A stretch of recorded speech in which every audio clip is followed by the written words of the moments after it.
19-ročný zradikalizovaný fanatik v stredu večer chladnokrvne popravil dvoch nevinných chalanov len tak, lebo boli homosexuáli a on nenávidel LGBTI plus komunitu a ešte Židov, ako inak.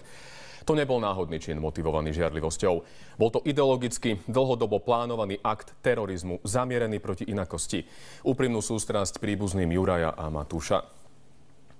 Brutálnu vraždu už odsúdili skoro všetci politici. Aj tí, ktorí LGBTI plus komunitu roky systematicky zosmiešňujú a strápňujú. Tvrdia, že nepatríme na ulicu, ale do ústavu. Že sme nepriatelia a uchyláci a najradšej by nás izolovali. My sme však nezabudli a vy by ste nemali na to, že aj slova sú zbraň. Prestaňte sa skrývať za vaše prázdne gesta na Facebooku, len keď sa vám to hodí.